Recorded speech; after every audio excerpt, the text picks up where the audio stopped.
Thank you everyone for coming along this afternoon for this panel discussion as part of Page Break Festival in Hastings, part of the Arts Council funded festival.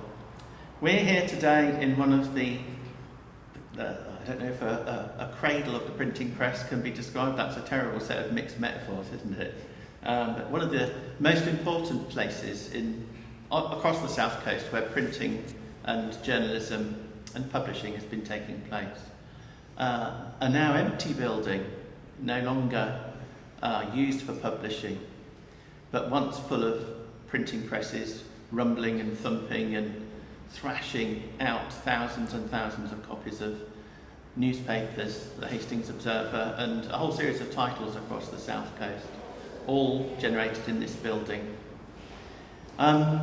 We have a panel here of 5, some very experienced print journalists and some very experienced online journalists, and we're going to be talking about a range of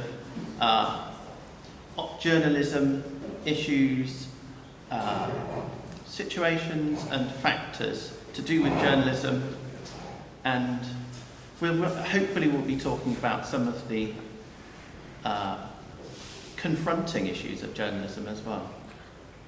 Ostensibly, we're talking about the fall and rise of the printing press in the digital age. So we might come to the conclusion that print is dying. I doubt if we will. We might come to the conclusion that digital is taking over. I doubt if we will. But we'll probably come to some kind of conclusion. So I'd like to introduce everyone around the table first, starting over on my right with Heidi Colthup. Heidi has the amazing distinction of once having worked for Farmers Weekly, which I absolutely love. I did once myself have a story in Farmers Weekly, which was really cool. So Heidi is a freelance writer, editor, and currently teaches at Canterbury Christ Church University and the University of Kent. In her spare time, she's completing a PhD on narrative in video games, and I've heard Heidi talk very compellingly about storytelling in a digital format. In other words, not necessarily a beginning, a middle, or an end, but storytelling where the story begins at several different points on the narrative. Heidi also tweets a lot, and she said she's continually searching for the perfect smartphone app. In a previous life, she wrote a column for a national magazine. I think that's what she means when she's talking about Farmers Weekly. And she helped run a farm, made short films, and kept chickens. Did you eat them as well? No. Ah, that's disappointing. Different variety of chickens. A different variety. Completely different variety. Okay. They were layers, not meat birds. All right, okay. Over on my left is Ginny Dugarry. Now you have a byline that I recognise, and very much a series of fantastic stories. You have a reputation for breaking great stories, don't you? Well, yes, I guess that has been known to be the case. Yes. Top of the list here looks like Donald Trump. So we'll talk about. Ginny will hopefully talk about Donald Trump in a short while. Founding member of Women in Journalism, obviously really important to many of us. So gender in journalism, gender in publishing, and the whole gendered situation, a very patrician. I would imagine that the Hastings Observer was a very patrician kind of printing house way in the past. I can't imagine if it would be like that now. 20 years of delivering newsworthy interviews for the great and the good, from Donald Trump to Madonna. Ginny's now a freelance, writing across the board from The Guardian to the Daily Mail. And she's recently interviewed Spielberg, Mark Rylance, wonderful Mark Rylance, Cyndi Lauper and Dave Gilmore. And she and her partner have started the Liberty Choir Project, which sounds absolutely great, creating choirs in prisons. Hopefully you'll tell us a bit about that. Oh, that'd be wonderful. Yes. And she loves Facebook, so I love Twitter, you love Facebook. So there's going to be quite a bit of toing and froing, I think, about which kind of social media you like, which kind of social media I like, and how we're going to fight that out. Derek Davis, over here, on our further left, has had a mixed career as a journalist. His first jobs were on the Bangkok Post and the Japan Times.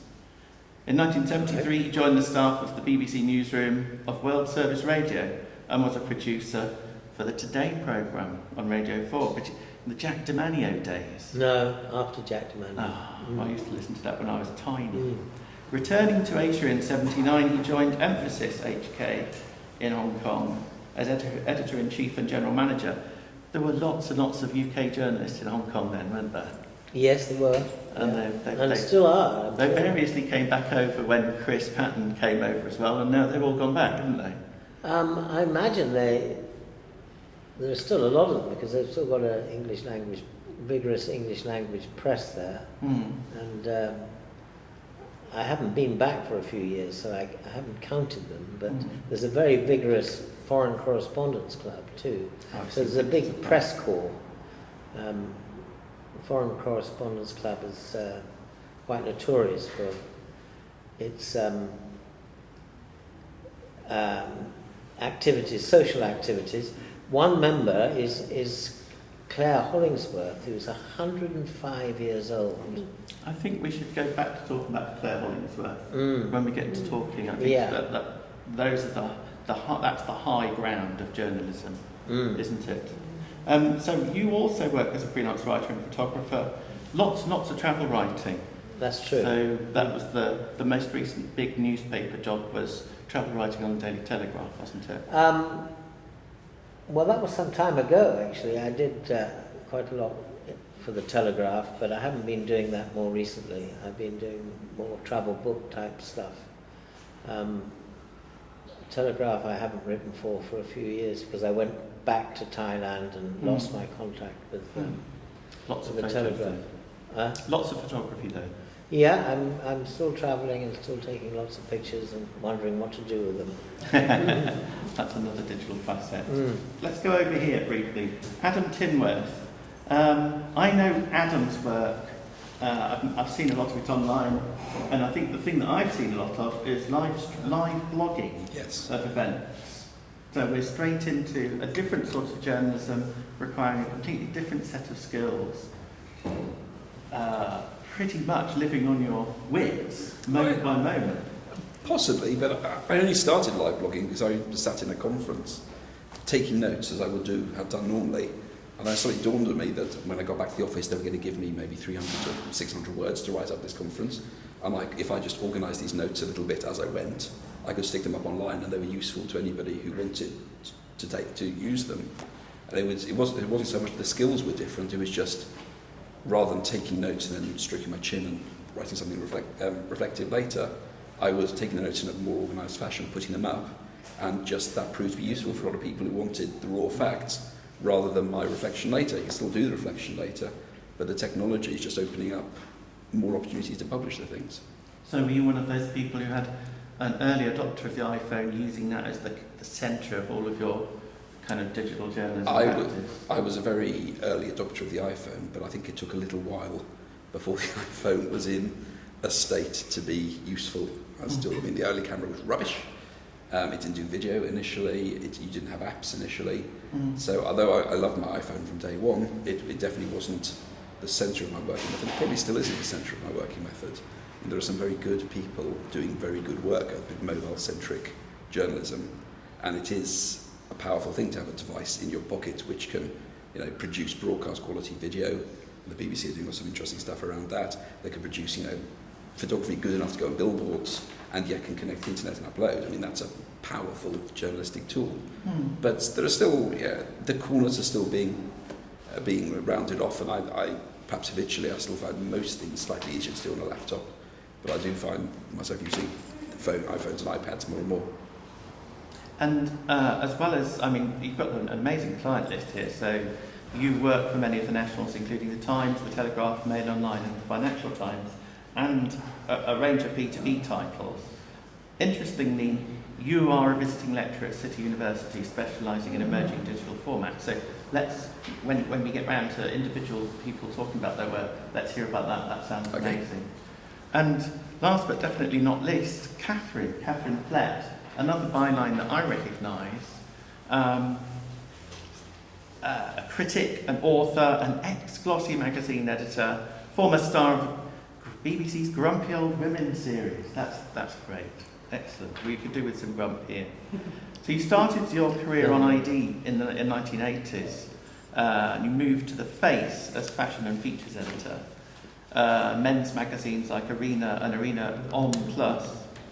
I've read your Observer column, Girl Overboard, and I haven't read your book though, The Heart-Shaped Bullet. So you were the Observer's TV critic for 10 years. Yeah, just slightly longer than Farmer James. That's which is obviously my major claim to fame. It's very hard to follow someone like James. It certainly was, and I'm very, very glad there was a couple of decades in between. Does being a TV critic inoculate you against watching TV? It's interesting actually, because there was sort of life before criticism and life after, and it was an insanely great job to have. I stayed at home and I watched telly all day. I mean, that's literally what I did. And the only people who ever seemed to find that problematic would be cabbies, who'd say, what do you do? You get into your chat with a cabbie, and I say, well, I'm actually sorry, but I watch telly all day. And then invariably go with nothing on, was there? Nothing on, it's all rubbish. So then you've had a heated debate. Everyone else just went jammy, so-and-so. But it was a fantastic job. I'm not answering your question. Did it inoculate me? I became very passionate about the medium, and over time I got to know quite a bit about how it worked behind the scenes as well. And then I was fortunate enough to appear on it a bit, so I had another perspective. So I watch a lot less telly these days than I used to, it would be fair to say, but I do binge. The way we watch TV has, of course, dramatically changed. So that's a conversation too, but maybe not for this. Amazing. So, interestingly today, 1066 Festival starts today. You're also a trustee of Hastings Pier. That's great. And yeah. Just out of the window here in the room that we're in, you can we see the I pier? don't think you Can't can quite actually, see no, the but pier. it's just over there, I hope. Yeah. Yes, I'm delighted to be involved with that. I've lived in Hastings for 12 years. Well, actually, I live in St Leonard's, just to nitpick. But I've lived down here for 12 years, and you'll never be a native if you're not born here, but I think I've assimilated. Great. Okay, so let's move on and begin to think about some of the issues around print and digital and the conflagration and mix of all of those things. I wanted to briefly talk about, for just a couple of minutes, talk about some of the issues that I've perceived as a journalist, as an editor and a digital publisher. Just to set the scene for each one of our panellists to talk for 5 minutes about their work, where they started from, and I guess I might also ask some questions as each of our panellists talks about their work. After that, we'll have another discussion about digital and about print, and we'll head off towards 6 o'clock. So some of the things that I've noticed, I trained as a journalist in 96, 97 at the behest of Derek Davis over here, who I was painting a house for, and he suggested I should try being a journalist, so I went and trained as a journalist. You had the gift of the gab, John. Well, you couldn't perhaps. fail to be a good journalist. So one of the earliest pieces of work that I did was as a features editor for an entertainment website in Brighton, just at the time when websites were really hard to look at. This was the era of modems, 28.8 bodes per second, 33% bode per second, and it was actually very painful writing for the web in 1996, 1997. People had to pay enormous amounts of money to read a website. Phone bills of £1,000 a month, £2,000 a month were not uncommon for journalists in 95, 96, 97. My other journalistic mentor, Max Glaskin in Brighton, had a £2,000 a month phone bill on a regular basis. So the early years of modem-born digital journalism were horrendously expensive. From that point of view, when you were writing, you had to be very, very careful to write relatively short pieces. The pages had to be what we call lightweight pages, so they were 10, 20, 30, 40 kilobytes in size. It's not uncommon for a web page now to be half a megabyte, 2 or 3 megabytes, and to be sitting on top of lots and lots of databases which take a long time to load up. But in those days, photographs were kept small, photographs were kept low quality, and actually the whole experience was quite complex, making sure that pages were designed so that they were lightweight. But around about 2000, 2001, 2002, 2003, online journalism changed a lot. What we call dynamically generated websites became the norm. So rather than having a page of HTML which you actually wrote like code and were saved on servers and were downloaded by browsers and looked at and read by you and me, you then had a database generating a website which created a page very quickly using a series of rules generated by some software. At that point, it started to become quite a lot easier to make websites, and also the beginnings of broadband were coming through, so people actually created websites which could have bigger photographs, active pages, things like those carousel things that you see where a photograph can slide across and another photograph will appear. And then by 2005, 2006, 2007, you saw lots more database-generated websites with things like Google Maps and stuff like that. At that point, everything became much more complex, quite a lot more expensive to run as a website, and really the web started to take off as a mass market medium around about the time that broadband became very, very much more in every home, in every workplace, and that had an enormous effect on the way that web journalism developed and grew.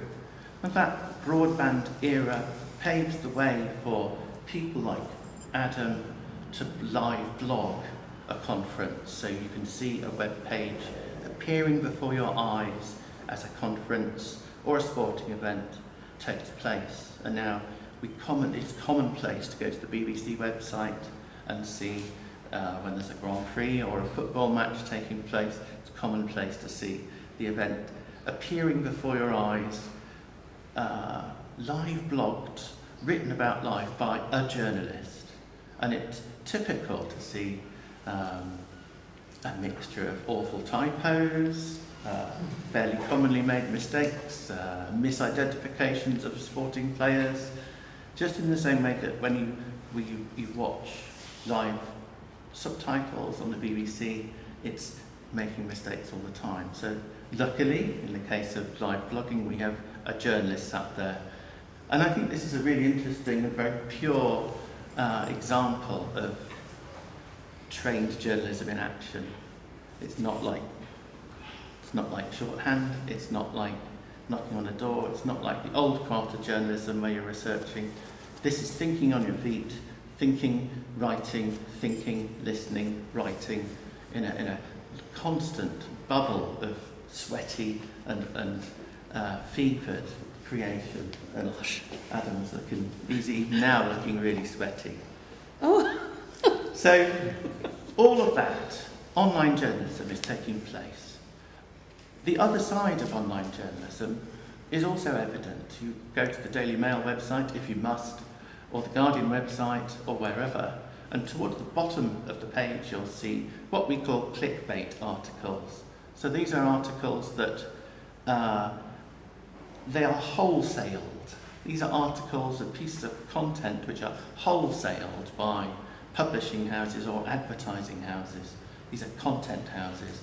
And these content producers pay the newspapers of the day, like the Daily Telegraph and the Guardian, to have their content appear on these web pages. Hence, these third-party articles appearing. Often they're lists, crazy lists. The 10 worst disasters of the world. 10 places never to fly if you're frightened of flying. 10 starlets of the 90s who you might not imagine what they look like now. A whole series of really crazy articles, which we call listicles. And there are many people who regard this as the the nadir, the very bottom part of the swamp, the lowest part of the swamp of online journalism. However, they're present pretty much everywhere you look, on the ITV TV website, on magazine websites, on news websites. These third-party publishers are producing content which appear the same wherever they are. And that's another facet of online journalism. You publish once, but it appears in many, many places. And that's a technical issue which confounds many online publishers now. You need to publish something which has a title with it, it has text with it, it has a photograph with it, and wherever you then see it, it is complete with all of those attributes. And that's another change in online publishing. It's unusual to have a photograph which is separate from some text, which is separate from some captions, which is separate from a headline. Stories now are published so that they can pop up anywhere and they can make sense with headlines and metadata and tags and these things, this stuff called search engine optimization. So there's a whole other set of skills and tasks around online journalism too. You don't just write a story, give it a title and put a photograph on it. You also add things called tags, or tags are a good way to describe it because these help search engines and readers locate the content. They help you search for the content. So that's another new set of skills that journalist students have taken on in the last 15 years or 10 years, and it's what Heidi will probably be teaching and Adam will be teaching their journalism students. You don't just write a story, you have to think about the words that you use as tags in your headlines and some words that you might use in your text that help search engines locate, find the content. And that's actually about thinking like an ordinary member of the public. How would I actually flag this story up to someone who I want to reach with this story? I'm going to give it the tag Corbyn, I'm going to give it the tag Owen Smith, I'm going to give it the tag Momentum, and then I know that people searching for those things will find my story. You only have to go back 10 years or 15 years or 20 years to a newspaper of 1990 or 1980 and look at the way that titles for stories were laid out and relate it to the picture on the page rather than the story of the tags within the story. So print titles were puns related to the photograph, they were related to the layout, and I'm sure that we can talk about how newspapers were published and how pages were laid out at some point this afternoon. But things have changed radically from that era now. It's really important for titles of stories online to have tags in and for people to be able to search them and for people to see instantly what the story's about just by looking at the title and sometimes the picture caption. So I think that's enough for me about some of the things that I foresee around journalism. There's a whole load of other stuff. I think there's a lot of prejudice. I think there is. I encounter a lot of prejudice about online journalism from people. I remember my last really big job in publishing ended very quickly after one of those away days when our chief executive had the occasion to tell us what she thought about online journalism. She said she thought it was very low quality and usually rubbish and almost always untrue. Given the fact that she was actually the CEO of an online historical, cultural arts website, that was not a good thing and made us feel all quite confronted and confounded by what she said. What we were trying to do was produce well-researched, well-written, really well-produced stories. And we embodied, as online journalists, all the kind of values that we train to do and train to assume as National Council for the Training of Journalist Students, NCTJ. There are thousands of students still training properly as journalists, and that's still one of the most important requirements. If you want to get a job as a student journalist or as a journalist, you still have to have NCTJ. So, that's an introduction to some of the issues around online journalism. There are many more, and hopefully we'll excavate some while we're talking. I want to go around the table, but I don't want to go around in a sort of cyclic way. we'll go which way and every which way across. So let's start with Heidi. Heidi, can you give us a 5-minute expose of what you're doing with journalism at the moment, perhaps how you started with writing, and just some of those issues. Are you print? Are you online? What do you teach your students?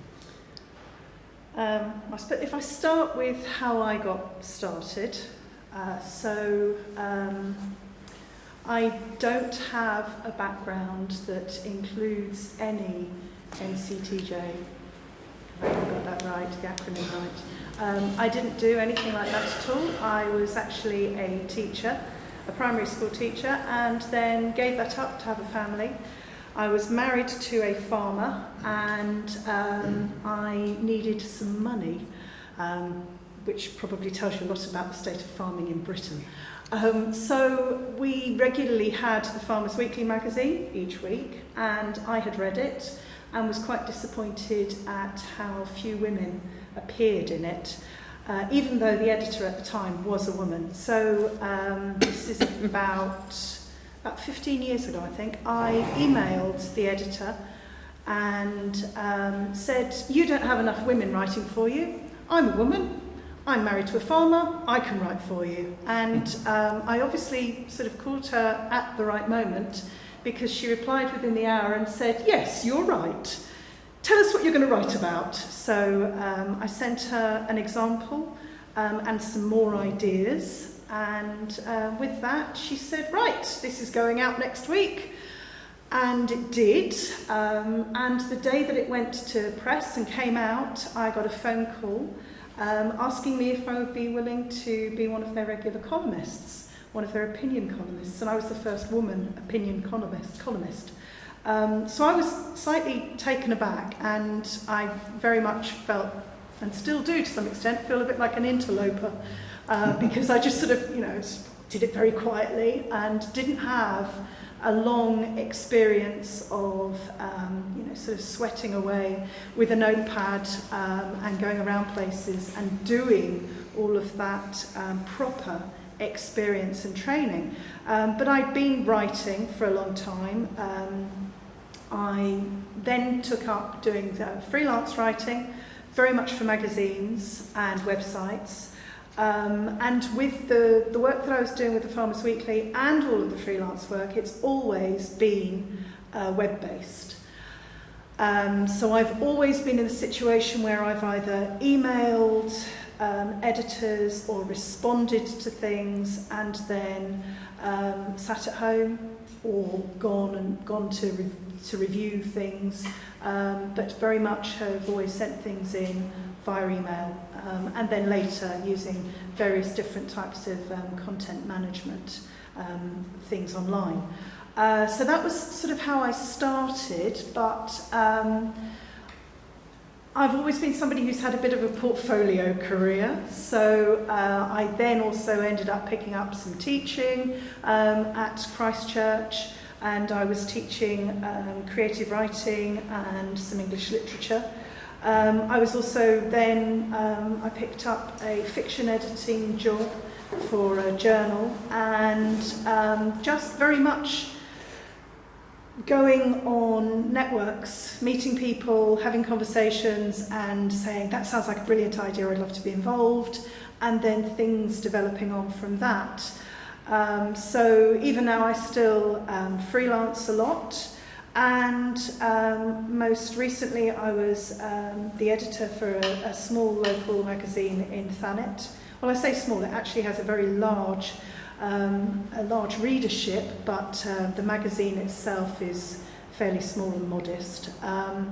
So I was doing that and ended up then being asked to teach at Kent.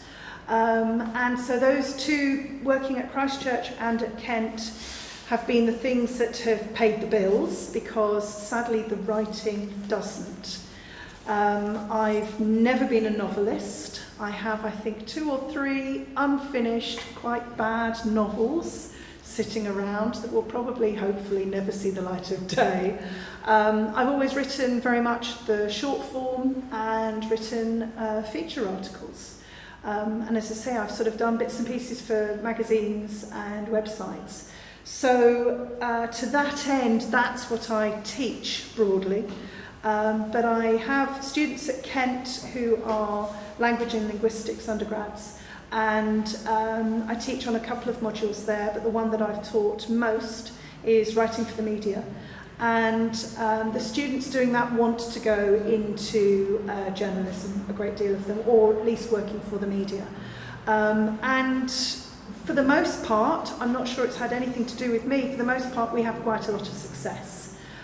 So I have, in fact I got a tweet or a private message last night from an ex-student of mine who has just got a job with The Guardian. So I'm very pleased to hear about that.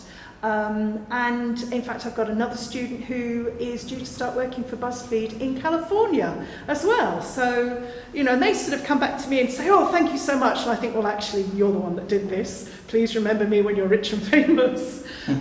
So, yeah, I've been very lucky to be involved with some amazing young people who have gone and done it. Particularly those at Kent. The ones at Christchurch are students doing creative and professional writing. And a lot of them come into the degree course hoping to become novelists. We do tell them very early on that as lovely as it would be to be a novelist who gets to pay their bills, unfortunately most novelists, unless you're going to write about a teenage wizard, most novelists end up supplementing that salary, well there isn't one, with something else. So a lot of my colleagues at Christchurch are novelists, but they're also teachers. So there, a lot of our students end up going into things like marketing and jobs where they can use those writing skills. And as we sort of move to a more digital age, that is just increasing. And I think for anybody nowadays wanting to go into the media in any shape or form, you have to be a self-starter. You have to be prepared, even as an undergraduate, to start doing the job, because there's so much out there that is unpaid. And if you can prove as an undergraduate, when you've got a huge student loan, but if you can prove that you can do it there, then the chances are that those paid jobs, as few and far between as they are much more likely to come your way, I think. So Heidi, where are those paid jobs in journalism now? Are we talking about the trade press? Are we talking about... What are we talking about? Yeah, some of it's the trade press, but I think an awful lot of it is very much sort of related. So it's related industries like marketing. There are definitely jobs there. Those awful pieces that are just clickbait content, an awful lot of those are written by people who are scattered across the world and are writing it for pretty much 2 cents a word. And you can go online and there are lots of freelancing websites that will offer you, you know, write for us. And there are people all around the world who are only too happy to do that. And a lot of the time it means that the content is not good quality, it's not researched, it's junk that's full of the tag words. So yeah, I think that you have to either go down the route of hard journalism and hopefully get a job with maybe local newspapers and then build up, or else you become a freelancer and perhaps you can make something out of that, but I think even that's getting harder these days. So there are an awful lot of people who are going after a more artistic way of approaching it and having grants from the Arts Council and so on, which even that, you know, I don't know that it's sustainable in our current climate. So are we raising the expectations of young journalists too much? Or do we need to be saying to them, you've got to be entrepreneurial, you've got to think on your feet, you've got to be able to sell stories, you've got to be able to initiate and find stories in the way that Ginny does? Yes, you have to do that. If you sit back and expect an editor to come after you, because they've seen that amazing piece that you wrote with those beautifully crafted words. That's not going to happen. It's not really happening for anyone, that. Exactly. And it doesn't matter how big a name you've got or how big your sort of backstory is. Everybody's, you know, I still feel very positive about journalism, may I say. Definitely need to say that. But, you know, every time somebody's made redundant, then somebody's doing 3 people's jobs, and page fees get slashed by half, and so people are really up against it.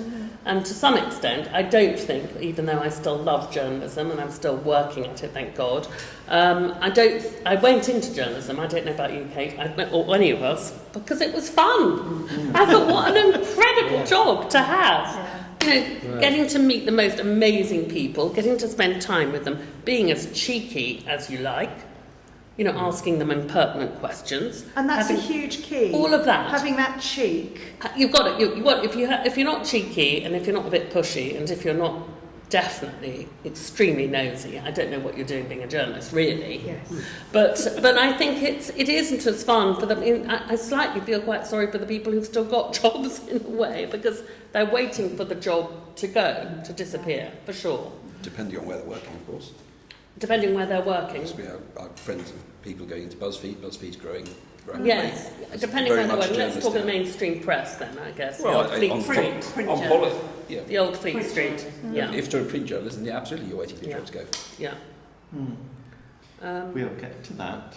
Yes. Or maybe that's the time to talk about it. In fact, you talked about fees going down and the fees that people who do the clickbait journalism being paid minuscule amounts. And it's basically workhouse journalism, isn't it? It's done by people in sweatshops rather It's barely journalism, it's content farming.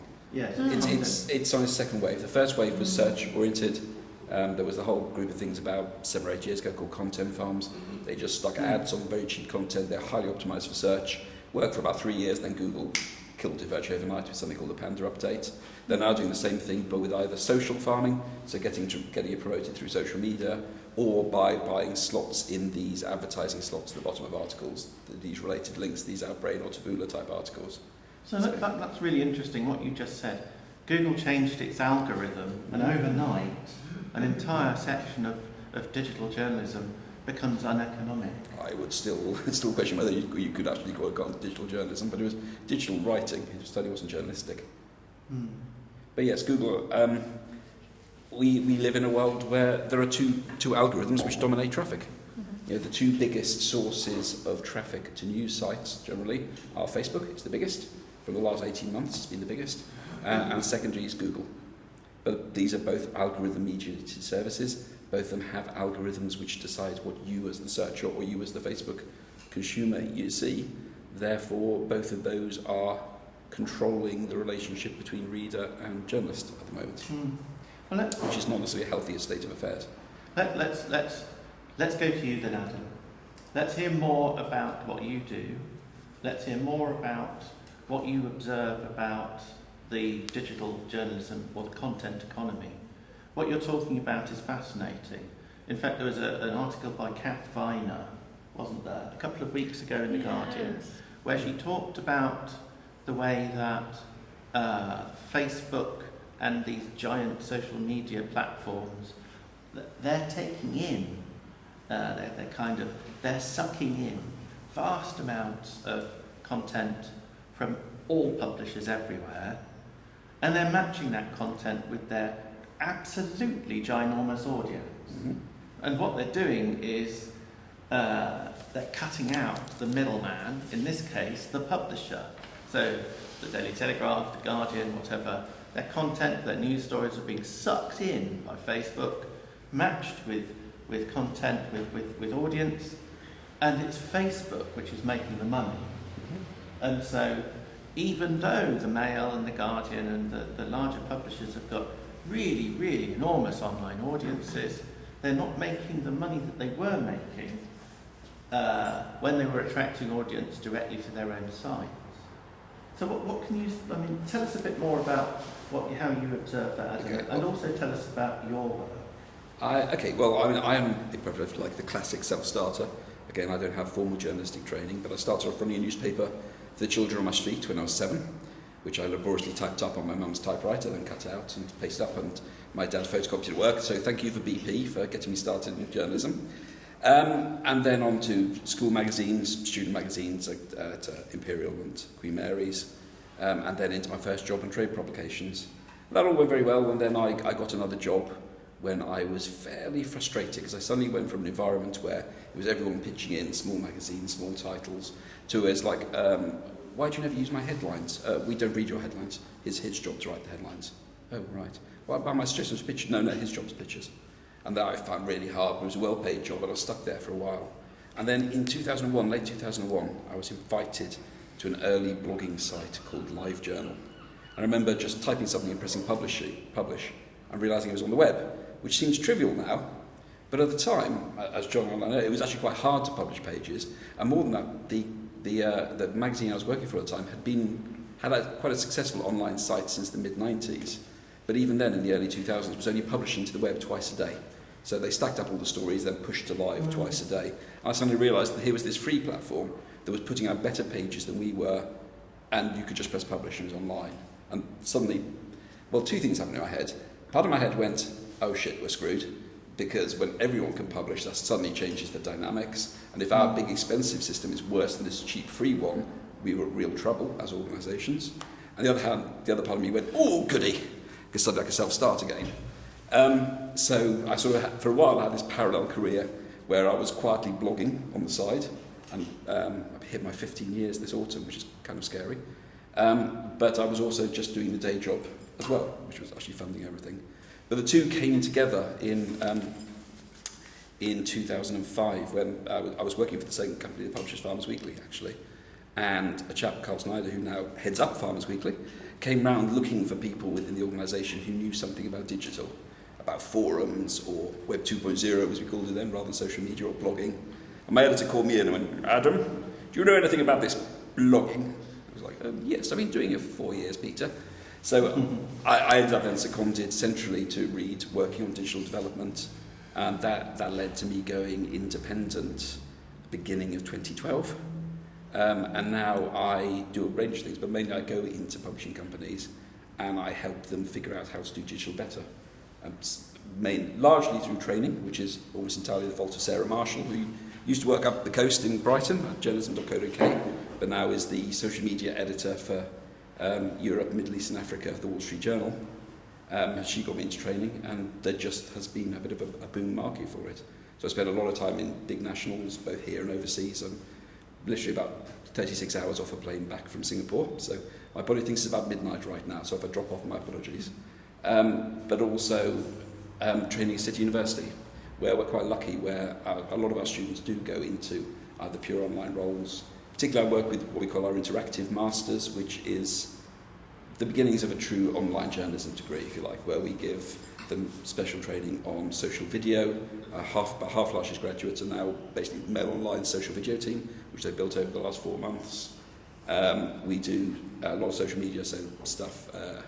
Basically, most of Metro's social media team is our graduates. Manchester Evening News is social media editors, one of our graduates.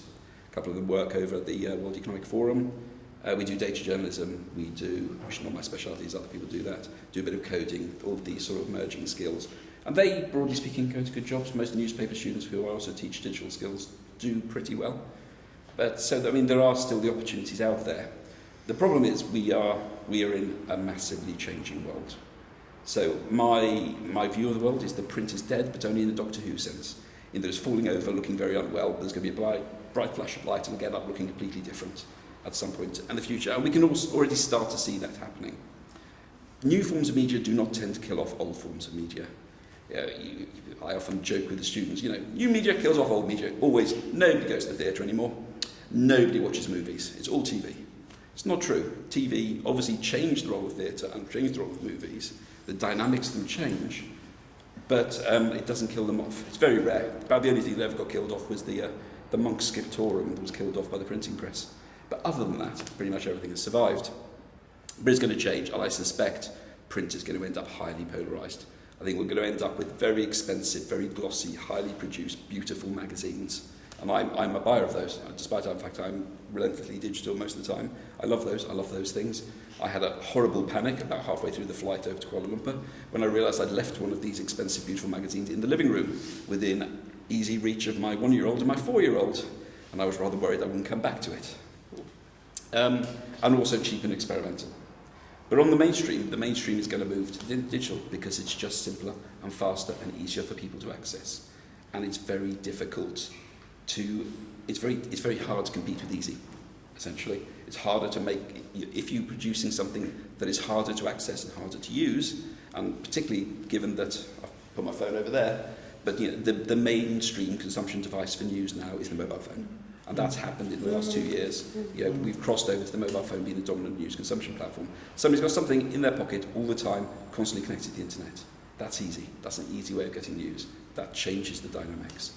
For students, there are jobs out there. In some ways, there are probably more jobs out there now than there were 3 or 4 years ago, but you have to broaden your sense of where you're going to employ. Because lots of the mainstream titles are declining in various ways. We've seen the Independent go online only this year. Others will follow. I think people tend to assume it'll be lack of readers that kills print. It won't. It'll be lack of advertisers. The advertisers are moving faster than the readers are moving, and that's what will kill it in the end. I don't think it'll kill it off entirely, but we'll see more and more newspapers move towards being weekend only and things like that as the mainstream of digitals just becomes the way people get their news. Students have to, if you want to go into journalism today, you are not joining the journalism I joined, because the journalism I joined was an industry that was 200 years old and knew how to do it. We were really good at doing print publications, we were really good at newspapers, we were really good at magazines. They are actually really hard things to do because of those deadlines. The ink hitting the rollers, getting everything lined up at the same time to make that work is really hard. And let's not downplay how hard that is. But as a result of that, we've encoded a lot of stuff into what we think of journalism to make that happen. So a lot of what we think of journalism is actually about print journalism, about making all those things line up to us to hit the deadline, so the ink hits the rollers, so the paper gets out and folded and distributed, and all the stuff that has to work to get these daily or weekly or monthly editions out. Digital's a completely different kettle of fish. And not only that, we're only the beginning of digital. My wife is a proper university lecturer. She's a lecturer in immunology and genetics. And she can, more or less, teach variations on the same module year to year.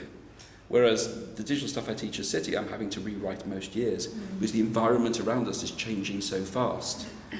We've moved from this period where we knew how to do things to this thing where we don't know how to do them. And actually what we're as an industry doing is the business of really sort of extracting what is print journalism and to some degree what is broadcast journalism from what is journalism, then how is that core re-expressed through all these new tools that are expanding in front of us, which is not an easy process.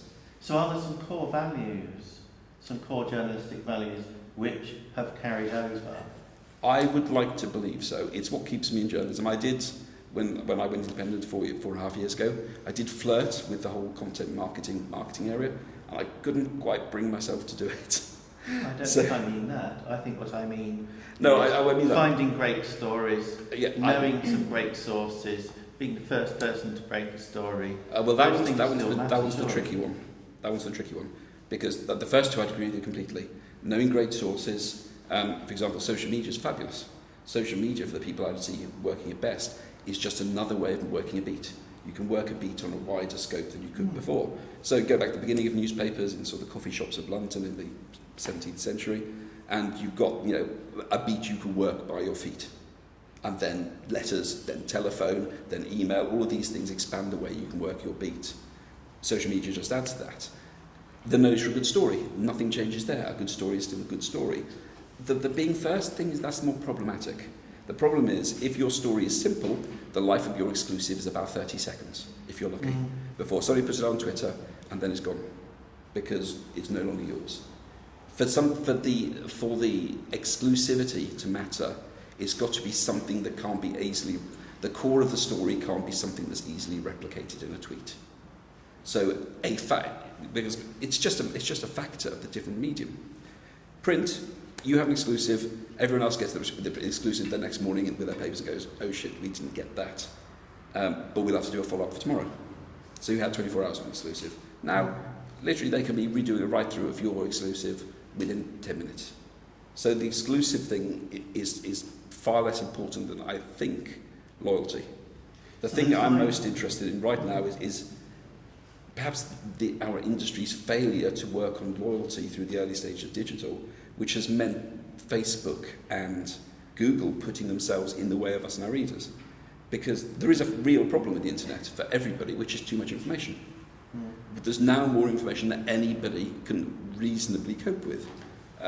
When I was a jobbing journalist working for a magazine, I used to do regional profiles. I used to get on a train with a newspaper or a magazine. If it was a long train journey and I finished those newspaper and magazines, I was bored. I was staying out the window because there's nothing else to read. Can you imagine that these days? This is the turnaround. There's now more information we can handle. So how do we filter it? Well, one filter is Google. The other is our friends sharing stuff on Facebook. One thing we've been very bad at, there are a couple of different, the Telegraph still gets a lot of direct traffic to its homepage. A lot of people still trust the Telegraph. One could argue about some of the choices they're making in brand damage right now. But right now, that's a really nice position to be in. The New York Times in the States has said explicitly that they're seeing massively declining rates in the use of their front page. They don't have that loyalty because every page... We sold packages of information in the print days. You had a newspaper, which everyone forgets also had TV listings and cartoons and crosswords and all sorts of other lighter stuff.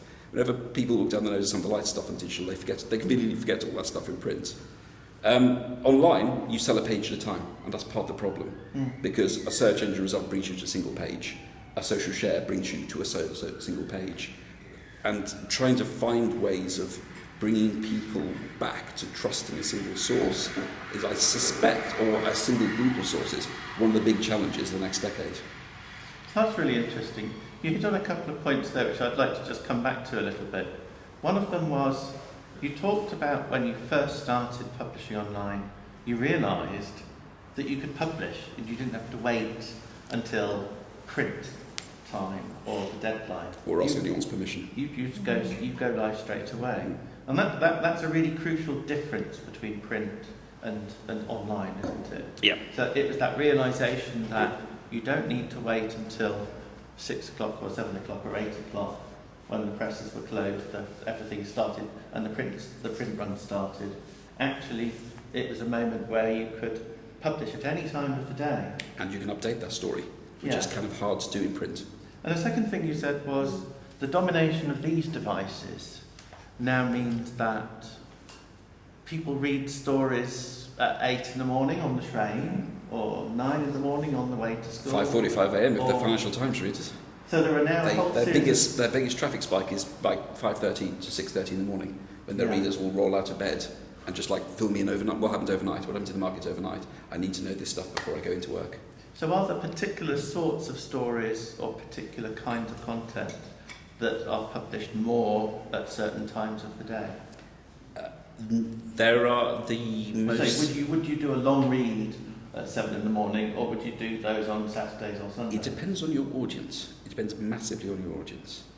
And one of the most interesting things in the beautiful thing about digital we never had in print is analytics. Now, you have to be careful with analytics. You mustn't let them lead you completely. But they allow you to start understanding what your audience really wants. Once upon a time, the Farmers Weekly web audience used to be really, really predictable because it was all sort of 6 a.m. to 7 a.m. and then it was all sort of 6 p.m. onwards in the evening, and there was nothing during the working day because, fairly obviously, farmers don't have a lot of time sitting in front of computers during the working day. And their patterns were... But then mobile suddenly changed those dynamics overnight, and the sorts of patterns of the way they consumed stuff. Another magazine owned by the same group was Hairdresser's Journal. And they literally, when mobile completely dominated virtually the day mobiles came out with decent internet connections, because hairdressers don't sit in front of computers. So understanding the patterns of the readers, the FT's work we did, there was plenty of evidence that actually in the morning they wanted lots of short briefing content. In the day they were doing lots of research content, so giving company profiles and stuff. And actually the long form, the analysis and stuff, they waited till the evening to read. So actually there's a rhythm to what people want to consume at different parts of the day that allows us to start shifting around deadlines and thinking intelligently. And most people aren't in that mindset yet. Most people are still in the, we can publish all the time, so we must! And there's this sort of constant panic of rolling news that doesn't quite play to the way people really read it. One of the most interesting things going on at the moment is the Times' recent experiment where the Times have moved from that rolling online, always on digital model to 4 editions a day in digital. So they drop a big content dump at midnight, which is basically the paper edition. Then they do an update at 9 a.m. for people to get to their desks, largely sort of city and market related stuff. So they're looking to sort of hit a gap after the FT breaking news, which you need to know stuff, into the sort of company results that come out then. They have a lunchtime dump, the sort of the morning's news plus the beginning of the lifestyle and entertainment stuff. They have an evening dump at about 5 p.m, which is the going home. Here's some recipes for this evening, here's some reviews for stuff you might want to watch this evening. Here's the latest news that happened during the day. Because all their figures are showing them that their readers are not the sort of people who are constantly reading news sites all day, they're too busy. But what they like is the reliable habit of knowing that if they turn to this source at this time, the right stuff will be there. That's amazing. I don't know if it'll work, but it's a very interesting experiment. I hope it'll work. Well, so this is a completely different set of skills for an editor. So the editor is now watching Google Analytics or whatever sort of analytics the paper has, and they are responding moment by moment to what people are reading. Maybe. I think that's a bit dangerous. Well, let's talk about that when we've heard from some more people. I think this whole responsivity thing is going to be really important to talk about. But also we need to talk more about money. One of the things that Ginny said to me when we phoned, we had a great chat on the phone last week, was this conversation about Huffington Post. I don't know if anyone here has looked at the Huffington Post website, but in the days before Arianna Huffington was Arianna Huffington, she was Arianna Stasinopoulos. And I remember her. She was all over the UK. She was all over the telly, wasn't she? Who was she? She was something before she was Arianna. Well, she was sort of famous also for being the on the arm of Bernard Levin at That's the right, Times. Bernard Levin and Arianna And Stasinopoulos. doing self-realisation courses, which involved Bernard Levin wearing a tutu, I believe. Exactly. Now there's a picture. Bernard Levin in a tutu. His inner ballerina. Can you? So here we are. We're one of the things we talked about was related to what you were talking about, Adam. This is about should journalists, should young journalists, should any journalist write for Huffington Post for free? Arianna went over to the States, made an enormous success of publishing, and then was it Times? Who bought? Time Warner, was it? Times Warner bought this basically her publishing empire, put a vast amount of money into it, and she now can afford to count the money in through the door and count the hits out through the door. But what she does is bring in vast audiences, but she also doesn't pay journalists. And you had a conundrum. She pays a very small number. There is a small number of full-time staff there. There are a small number of But full-time contributors, staff. I think. But this is key to this online. The mass of their online content is unpaid contributors, yes. Yeah. I interviewed her, which we were talking about, and she's actually very personable, I found, and funny and fun. But at that point, particularly, which was a number of years ago, I couldn't get my head round the fact that, yes, it's great for people to write quickly and off the cuff and so on. She said, yes, you've just got to not be precious about it, Jenny. You've just got to, it's a different form of writing. It's not, kind of checking your grammar or checking your facts or anything like that, old-fashioned like that. And she also said, people don't have to write for us. It is their choice, which is a point. And I could see, in a way, that it is a conundrum, because when I'm asked for advice, I say, don't do anything for nothing. Just, because women, particularly we discovered through women in journalism, were actually being paid less across the board as freelancers, because men, if they were being freelance, would always say, yes, what's the length and what's the fee? And women wouldn't even ask about the fee. They wouldn't even ask what they were going to be paid, and then be disappointed. And they were anecdotally being paid half what men were being paid. So anyway, I'm very keen on journalists being paid. But then I did find myself thinking, but with the Huffington Post, I found it quite difficult to break the American market when I was syndicating my stuff, and I was syndicating my stuff all around the world, and I made sure with my Times contract, where I was for 20 years, that I retained my So I syndicated my stuff rather than them, because they weren't very good at it, partly. But I couldn't get into America at all, because the sort of writing style of American journalists, unless you're a huge sort of figure like the late Norman Mailer or whatever, where you can write how the hell you liked. But the writing style is quite sort of homogenised, I think, whereas we like voices in our writing style. But this was a way I could at that time.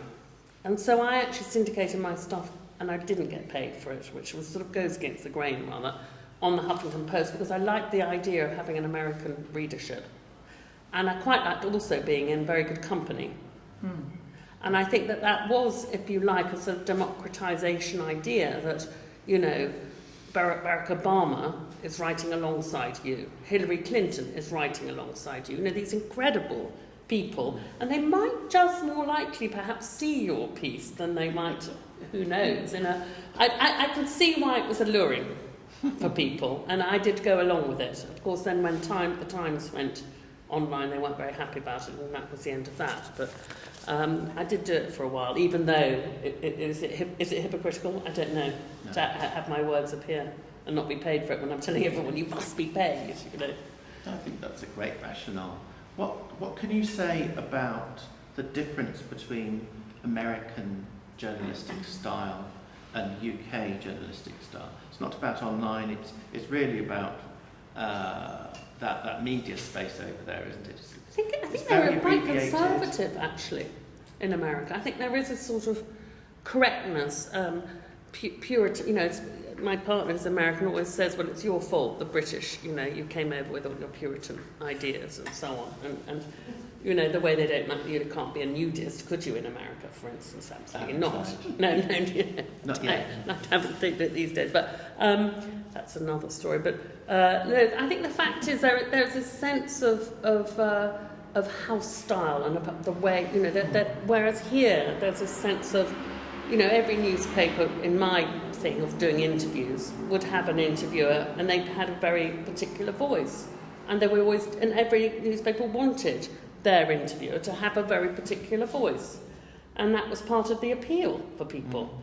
Whereas I think that's a bit uppity and a bit up yourself and a bit all those sorts of things in America. That's my read on it anyway. And of course, anyway, there we go. Tell us more about your writing then.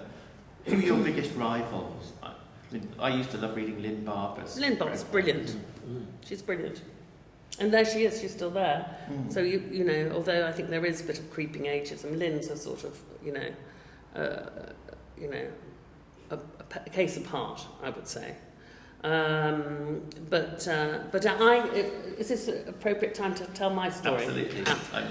So I was in the olden days that we're talking about when we talk about the printing people. So I was in love with journalism. I always wanted to be a journalist, and I would, you know, I can't believe that I've ended up being one. But I started on Fleet Street, working at the Sunday Telegraph in wonderful Dickensian Shoe Lane, and it was all hot metal and, you know, all that. Who was the editor then? I can't actually, it's awful, I can't remember who the editor was. My editor, who was the literary editor of the Sunday Telegraph, has just died, Nicholas Bagnall. Right. And he sort of was a great encourager to me. And I would go down with sort of bits of paper and then come back with floppy bits of paper, and the men would move the bits of metal around, and I just thought the whole thing was the living end. It was so great.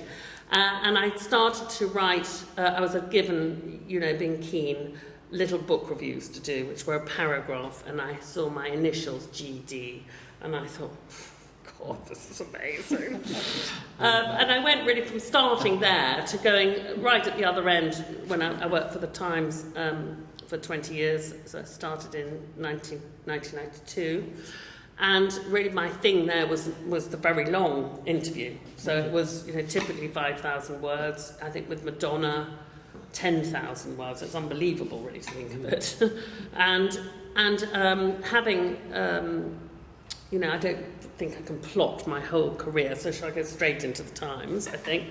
But I had worked freelance in England, but in between I'd lived in New York, where I lived a very rackety life for a year, which made very good print stories, working in Harlem and 125th Street, and hanging out with, you know, pimps and drug dealers and having a colourful time. So that was the upside. What was the downside? There was no downside at all of being there for a year. And then I moved to Sydney, and in Sydney I went from being an artist model to the arts editor of the Sydney Morning Herald in a year.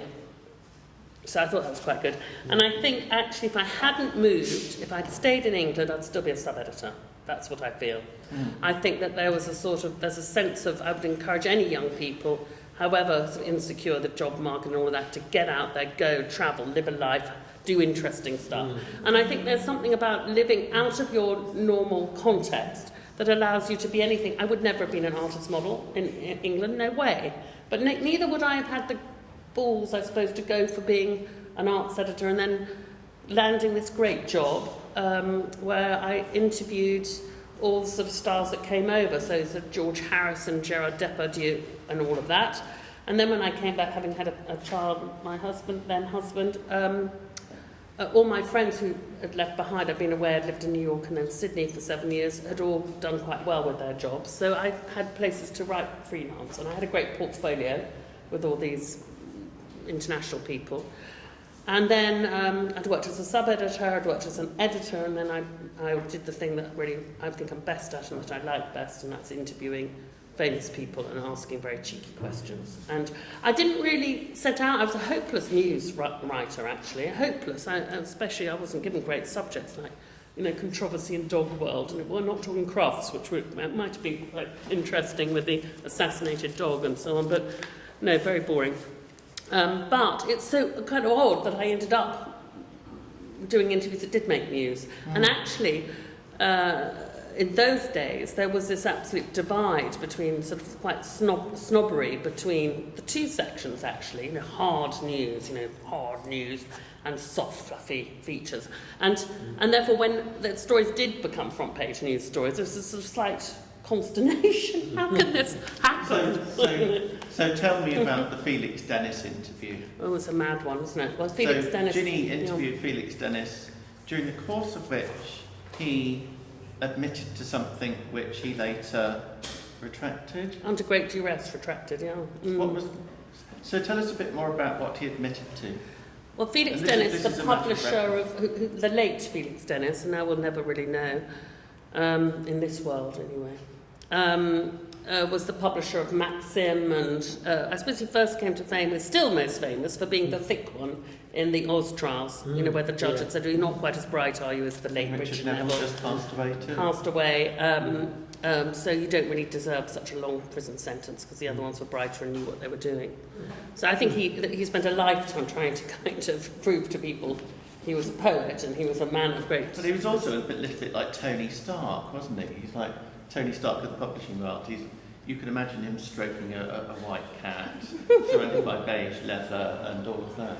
Well, he had his surrounded by prostitutes and crack cocaine was his thing, of course, wasn't it? While he successfully expanded his Maxim brand. But at any rate, so he said to you, this would be another thing that students say, you know, should I drink, should I take drugs when I'm doing the interview and so on. Well, I don't know, he's got a very good cellar. He did have a very good cellar, Felix Dennis, and I thought, fine, I'll just have his delicious wine. But actually was a number of bottles were drunk. And we had a great interview, it was really good fun, and then he suddenly changed at a certain point. And I'd been asking him if he was jealous because his lovers strayed and so on. And he said, "No, but if any of them cross one of my women, beware." And as I say, his voice completely changed. And then he said, "I've murdered a man." And I said, "Don't be so silly." I mean, it's a very sobering sort of thing to have. You know, and then I went into, actually, weirdly, the news thing, when, where, what, you know, how, and all that. And he would not, you know, even the next day, I said, "No, that is really a, silly thing to say. And of course he didn't murder a man." You know, it was the tapes are classic and brilliant. And he really held on to this that he had, to the point where James Harding, now head of news at the BBC, well, it must be an unusual question for him to. I said, "But Felix, did you actually murder a man?" I know, it's just very surreal. So people are asked, well, what do you think actually happened? And I believe he believed he murdered a man. That's what I believe. Whether he did or didn't, I can't say. But I believe he believed he did. He had a series of really serious illnesses, so is it possible that at that point he already knew that he had a very serious illness? He always seemed to me like someone who really didn't bother and didn't care what people thought of him at that stage. No, he didn't. But I don't really buy the, people sort of say, well, he'll say anything to shock. But it's quite odd to just hold on to that, to just not want to say, yes, I was just being stupid. He never did really say that. He came up with some very odd business of being on thyroid medicine, which I am as well, and many people are, and having too much to drink, and therefore that created this strange delusional state. Any rate, that was one of my big news stories. That was a big news story. As your big scoop. Did he suggest who he might have murdered? Oh yes, there's a whole story there, and I'd like to. Well, it's a man who was being abusive to one of his women, and he pushed him over a cliff. Has this been legally tested? Can we talk about it? Oh yes, the Sunday Telegraph sent. I don't know what my paper didn't actually, but my ex-paper. But the Sunday Telegraph and various other newspapers sent out teams of people to go and look at cliffs in Connecticut, which is where he was living, because he gave me the era, and asking questions. So I can see a screenplay now. A screenplay based on the journey of the fact-checking team to Connecticut to try to discover the body that may or may not have been there because Felix Dennis was pissed. Well, we all. I mean, actually, when we talk about longevity, whatever. I mean, it's quite funny now that these terrific interviews that I enjoyed doing, at any rate, and the kind of access that the paper would want to push for, and then once you'd landed your big fish, the idea was to try and spend as much time with them as possible. So, I think it was worth doing. But that's not really what people are necessarily pushing for now and wanting in those long reads. But what is quite interesting is now I find myself being asked to read from those interviews. So it is quite interesting how the material you've done is never wasted. That's what a journalist always wishes to. So with those to read journals... from... Sorry, I missed to do a reading, so I've done a couple actually in the Printworks here under Capillary with Madonna and Elizabeth Taylor. And you do the voices, do you? I do, I'm afraid, yes. really badly, but I can't resist doing my Madonna. Do it, accent. Madonna is hopeless, really, it's hopeless. No, Ginny, I don't know why you're asking me these questions. I sound like the Godfather or something, don't I? She was quite sinister in some ways, but anyway. It's very Scarface, that is. The whole collision of different narratives now occurring. So, these are really long reads. Are they... this is the kind of thing that you have to sit down on a Sunday morning with a croissant. It's not good on a telephone. Really it's definitely not good on a telephone. They're coming back. And it buzz long reads. Long reads are coming back because as phones get bigger, they're really nice things to read long form on. Phones are getting bigger, like in the olden days. Is it retro? Is it like not just retro, it's just this sort of vast tablet thing, which I can't quite do. But people are reading. It's one of the dirty secrets of digital. Everyone still thinks it has to be short. It's not true. The stuff that does really well is often really long. It's often in that 3 to 5 to 8,000 word stuff. Now, I have done this because of the way I use Facebook. So, for instance, I read a very long, 12,000 words piece by, got on the Julian Assange biography, Andrew O'Hagan. That was a really long piece. But it did irritate me, sort of. I mean, I actually got very sore thumbs, so I'm wondering whether it's... I think there's a medium size. I think for people who have the larger format phones, or the smaller tablets, or the medium-sized tablets, those seem to be really nice formats for reading long stuff. So size matters. Size, unfortunately, does matter. Anyway. Do you like, Kate, reading long pieces on a phone? I don't do it on the phone, I do it on my mini iPad, which for me is just the right size. It's sort of Kindle sized, effectively, so it feels, quite comfortable. I was lying in bed this morning reading the Times, actually, on the app. you know, for quite a while. So I'll read features like that. I wouldn't read something on my phone just because if I can't get my specs quickly or something, you know, like I said, but my kids do. My kids will There is read. definitely an Really, and length doesn't matter on the Doesn't seem to phone. bother them. There is an age factor here. Is that age when your arm doesn't get quite long enough for the phone, then you tend to move to the bigger devices. That's, I mean, otherwise, I mean, I did read a New Yorker piece not that long ago on my phone, only because I wasn't anywhere near any other digital. You don't want the, you know, maybe I you're saw a a magazine. piece that it didn't matter. That's the classic thing, The isn't it? The magazine New Yorker photos. is the one to have. It is America that's very much leading this. I mean, the piece, I think the one that really changed it was a piece called Snowfall, which I think is it 4 years It's old? 2012. It was the first real sort of. Yeah. So I mean, Snowfall was much talked about. It was a fascinating multimedia exploration of a story.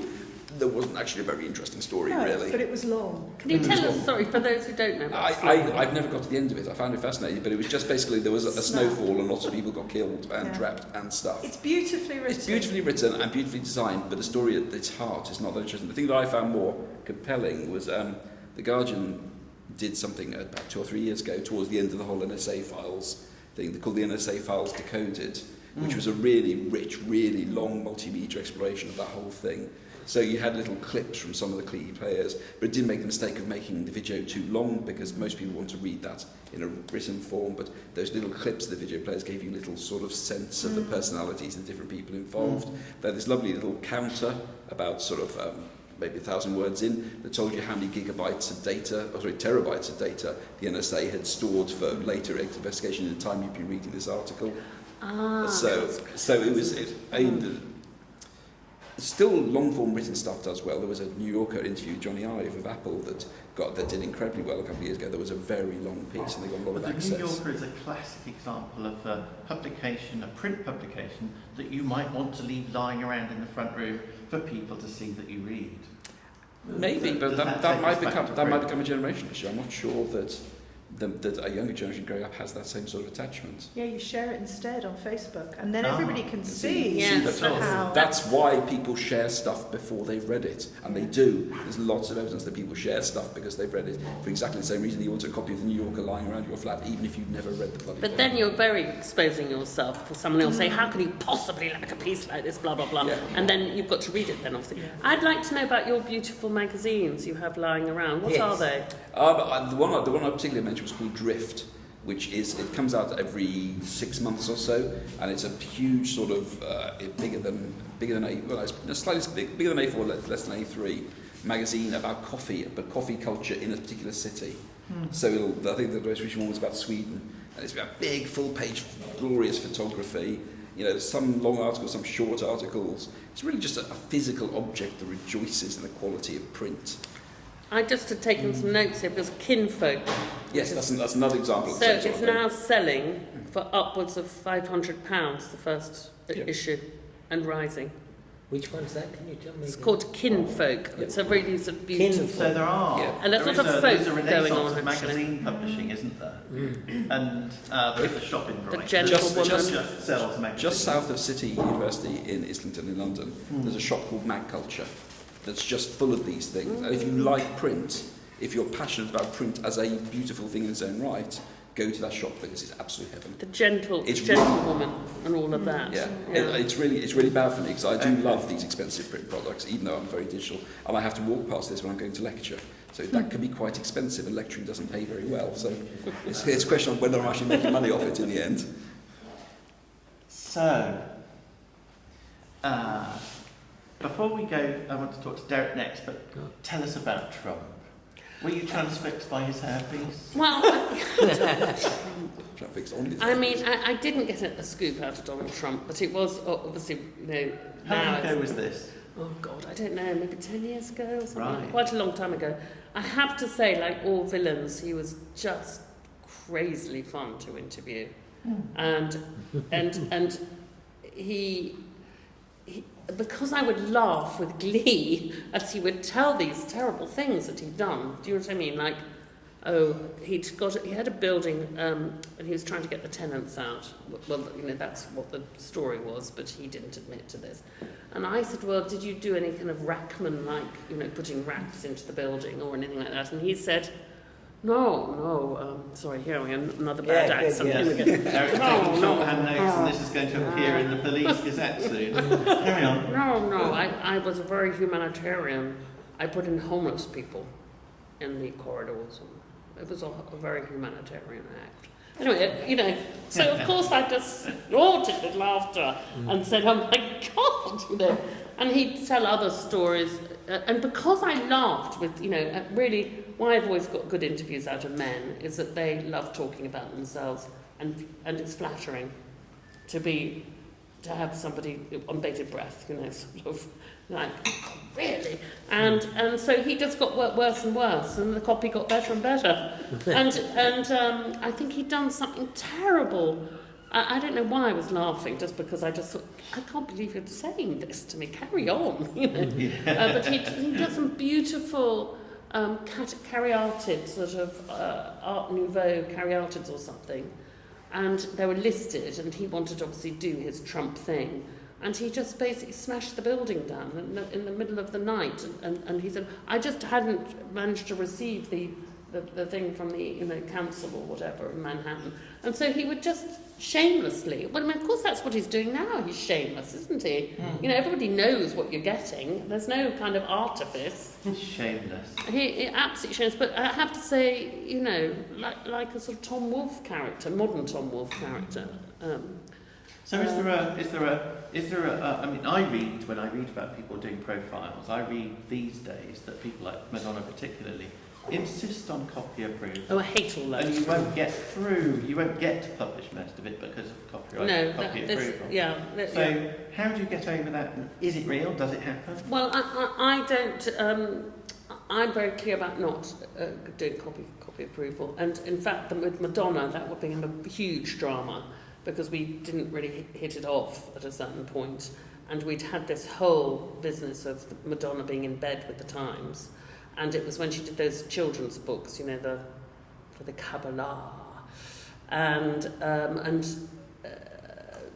I did ask quite sort of pesky questions, as is my wont, and she was quite annoying and saying the Kabbalah embraces everybody, will embrace someone who looks like you and someone like me, and I was like, well, fuck you, frankly, is of course what I thought at a certain point. And then I said, well, now, since you care so much about the world and so on, as you do, clearly, don't you worry perhaps about lending your iconic image to the Gap, which is where these books were being exclusively sold, you know, with their sweatshop labour practices. What is that, gym? What? I mean, she really did say that. It sounds like being far-fetched. And I said, you know, I explained about exploitation of children and so on. And I said, I know you don't read newspapers as a matter of principle, and you don't listen to the radio, you don't watch television, but I'm sure you must have people who can inform you about this sort of thing. And then she just dug herself into an enormous hole and said, well, everything I'm wearing is probably sweatshops. and coffee, I like coffee, I drink coffee, and those practices aren't good. At which point I said, well, you really could you could really get fair trade coffee, that would not be a stretch. Anyway, so we basically had a huge argument, really. And then we sort of tried to get back on track. But when I got back to England, her whole team wanted copy approval, which of course they'd never even asked for. And then there was a very long, tense negotiation, went on for about 6 weeks, with her people and Andrew Wiley, the Jackal, and you know, the publicist and the lawyers, and they all came over to England. And I actually did think that I would have to resign, which was really tough because I had a lovely, well-paid, gorgeous job. But I thought, I cannot, if they capitulate here and say you can have the tapes and you can do all that, I can't. Why should Madonna have that? Nobody else does. But of course they'd paid huge sums of money to have the Madonna go into schools and judge things and so on. So it was very, very nerve-wracking. But that's a long story, isn't it, to answer your question. No, But I really don't like copy approval, and I think it's anti-journalism. Do we see that happening across the rest of the media? I mean, it's very common on the lesser online publications now, just to see PR press releases just put straight up, isn't it? Yes. They go straight up because there's one person writing a local newspaper now. There isn't a room for the people anymore. Even when I was training as a journalist, the Johnston Press had one person in Lewis doing 3 papers. So it's not surprising when stuff goes straight up. Right. But in this context, this is about the sharp end of journalism, the pointy end, which actually puts people on the spot, the people in the public eye. So it's interesting to hear what you say about copy approval. I want to move on. I want to talk to Derek next about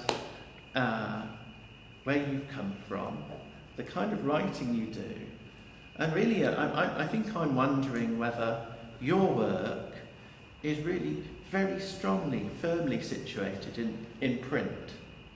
So it's photography, it's travelogue, it's about being in places. Would you say that that's true? Yeah, definitely. I don't really do any work for online media at the moment, and I haven't done in the past. I've done a lot of radio, but nothing which would be described as online or social media or anything like that. No. And not that I consume it. I'm an avid consumer of all sorts of news-related media, but I have my doubts about the online stuff, whether you can trust it or not. You know what do you mean by that? Well, I mean whether it's not qualified necessarily. They don't necessarily have editors who say, "Hey, look, you can't say that. That might not be true." So you get all sorts of stories online, and you have such a variety of websites anyway, that might not be true. I mean, there was a case, I made a note of it recently, which is probably pretty typical, but there was this was a Hillary Clinton related story, and they're talking about this guy, a writer, Victor Thorne, who was killed. I mean, the online media was saying that that Hillary's people had killed him, virtually. I mean, and the sites that the story came up on was on Patriotic Journal and whatreallyhappened.com, America Free Press. And these are Holocaust denier websites, anti-Semitic websites and stuff like that. But he was complete nutter, this guy, anyway. I mean, sorry he died, but even his family said that he was suicide. But these websites are sort of taking it as more or less as fact that he was assassinated by the Hillary's people. Has the cards, effectively. Yeah. Yeah. I haven't actually seen the House of Cards, but You've got a treat in store. Spoiler alert. Yeah. So I think that's my worry about. But then it's the same with print journalism. A lot of print, a lot of papers and newspapers you don't necessarily trust. You have to be able to trust. I think it's worse in digital because everyone can publish. Yes. Therefore, if everyone can publish, there will be people with agenda. I mean, there are whole websites devoted to fooling journalists. Craig Silverman, the Canada editor of BuzzFeed, Devoted to what journalists? To fooling journalists. There are whole sites that are just set up to try and trick journalists into Right. writing about things that aren't true. There's a very good video on firstdraftnews.com by Craig Silverman, who's the Canada editor of BuzzFeed, who's done a lot of work in exposing people who are setting out to hoax journalists. Really? Yeah. So yeah, I mean, we I think this is actually a cultural level problem. We have several hundred years of sort of outsourcing trust to known names, Times, Telegraph, Guardian, whatever it might be. Yeah. BBC. So by the time things get to publication, we trust that they are good because the titles that survive tend to have good processes. And they have sub-editors still. And sub-editors, still, don't get me started on that. I have a rant about why I think firing sub-editors was the worst mistake publishers ever make. But anyway, the problem is now anyone can publish, So you can't just assume that because it's published it's probably quite good, which was the old shorthand. By the time it got actually into print, it was generally quite good. And most of the things that were W.H. Smith's were worth having. Most of the stuff on the internet isn't worth having. And actually, I think this is a cultural process the entire society is going to need to go through. We have this new publishing tool. We need to find different levels of trust.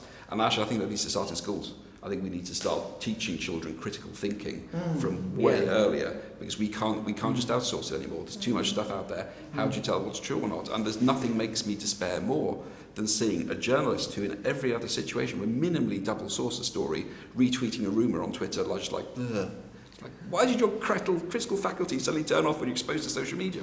I suppose the answer is speed and the desperate need for speed. But there is this trade-off between speed and reputation, which we've got to be incredibly careful about. And there's a whole, one of the growing fields of journalism right now is social media verification. Because social media is incredibly useful in a news event, because you've effectively got hundreds, if not thousands, of eyes and ears on the ground producing stuff and publishing it, but some of that stuff isn't true. And sorting the wheat from the chaff is it? Well, it depends on the stage of the cycle. So normally the very early breaking stage, most stuff you can trust, but as it becomes bigger and bigger, more people want to join in, and that's where you get these. What is it called, that expression? Post-truth or post? What's that? Post-factual. Post-truth era. Yeah, but that's more about politics than about journalism. No, So. I think it's a but journalistic it's social related. media thing, isn't it? Where you Factual. Did you say post-factual? Post-factual. Post-factual. We're talking about post-factual politics. So some people say the Brexit campaign was run in a post-factual way because most of the claims made by both sides weren't actually true or couldn't be backed up. I want to pull us back, if you don't mind. I'd like to pull us back to Derek. There is something here which actually is about travel writing and how, we're talking about truth. Oftentimes when you found yourself going out on a travel job, were you invited by the travel agency or the company or whatever? Did you? That was usually there is a relationship between the travel writer and the agency, the travel agency or whatever, isn't there? How does that affect? With the Telegraph, yes. They weren't paying for your ticket. The Telegraph, they were getting tickets from airlines and things like that, and they would have a little paragraph at the end saying Derek was. But that's Derek always been Davis was upfront, guest hasn't of, it? Yeah, guest of. Yeah. It's always been upfront then about that, hasn't it? Yes, that was definitely up front. They admitted that all the time, and but there were other cases where it perhaps wasn't so clear cut. Where I was working for in-flight magazines, for instance, and hotels might give you some hospitality or something like that, so they would expect you to mention their name without necessarily saying that you were a guest of Mandarin Oriental in Hong Kong, whatever it was. So yes, there is a certain amount of payoff, I suppose, in that sense, but it's not something that really, I think, is particularly evil in any sense, because you're not necessarily doing a report on that hotel. They're just getting a mention. Yeah. They're not asking for you to review it and give them 5 stars or something like that. So is travel writing in the mainstream press, is that still as buoyant as it was back in the 90s and the 80s? Well, I'm not getting so much work. So Those were great days though, weren't they? Oh yeah, they were. I had a very good time working for in-flight magazines, and the advertisers loved in-flight magazines because people had lots of time when they're sitting in the plane to look at the magazines and look at the ads. But now I think there's more emphasis on the in-flight entertainment, the video, the films, the music, and apparently they're doing quite a lot of advanced work on what do you call it, virtual reality yeah. on the plane. I haven't come across it myself, but I believe that is the next big thing on. So what were those? The in-flight magazines were great markets for freelance journalists, weren't they? Yes. I remember having things on in the Virgin one You were writing for 2 or 3 of those. What was the British Airways one? High Life. I Life, didn't yeah. actually work for High Life, no, because I was working for a company that published in-flight magazines, so I only really wrote for them. And we started with one for Cathay Pacific Airways in Hong Kong. We were asked to, when I say we, a friend of mine who was a publisher who was publishing at that time Japan Airlines magazine in America, living in Tokyo, he was asked to make a bid for publishing the Cathay Pacific in-flight magazine because they weren't happy with their current publisher.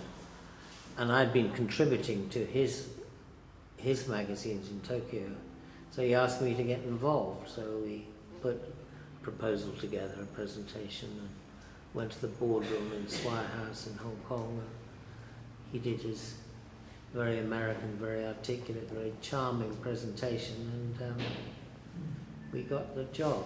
So it was quite a. But it pissed me off because I did most of the donkey work in the company. We built it up again. Well, for reasons I can't really remember or can't go into too much, but it was sold at a time when I'd just left the company. Coincident, I didn't know these negotiations were going on, to Time Warner magazine, Time Warner, for a huge amount of money. I didn't have any equity in the company, unfortunately. Had I had equity in the company, I would be much more better off than I am now. Would you say it's true that Over 100 million. as a travel writer, as doing the stuff that you did, you do still, you have to be the complete package. You have to take photos and do the writing, and you've got to go do the actual trip. But taking the photos was very much something that gave you an extra offer as a freelance. No, actually, I mean, most magazines don't usually have the writer and photographers doing the same job. I mean, they have a separate photographer. And in some ways, it's much easier to go with a photographer. In many ways, it's easier. But I often did both because for the magazines we were publishing, it was cheaper, basically, if you could take pictures, and I enjoyed doing both. But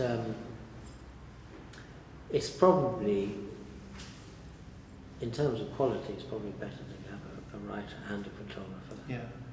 But there are some writers who do very good photography and vice versa. Yeah. I remember you telling me about a really frightening sounding trip to Africa once. What's the most appalling and frightening job you've ever done?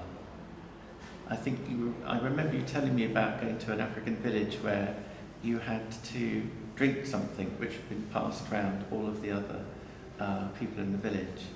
Do you remember that story? Yeah, it wasn't Africa, I think it was South America, Ecuador. Yeah, And you probably were Ecuador. out covering a story, and I think I was doing a guidebook to Ecuador at the time, and I did some pieces for Telegraph, yeah. And they were giving, I don't know what it was, I can't even remember the name of the drink at the time. Is it that hallucinogenic one where you are Ayahuasca. sick and then you are reborn? No, it wasn't actually, no, it was a That would milky be frightening, white I colour, think. but they take this ayahuasca, and Yeah. in fact, when the kids get to puberty or adult, they're given this hallucinogenic drug and told to sort of go off into the jungle, or they go into the jungle and take it and have to find their way back. You know, apparently it's and where were you when what's called a all quite of good this trip. was happening? Well, I wasn't there when they these kids would be going. I mean, it's part of their growing up process when they reach puberty that they go off into the jungle. I don't know how they find their way back actually after they've reached that state of mind, but no, I don't think we actually had any. I'm sorry to disappoint you, John, and to spoil a good story, but apart from that, Must have been one of those drunken conversations. yeah. But I do remember sleeping in this sort of longhouse type thing, thatched type hut with a sort of just like a platform with stilts on stilts, and with these guys, and they would suddenly, in the middle of the night, they would suddenly sit up, bolt upright.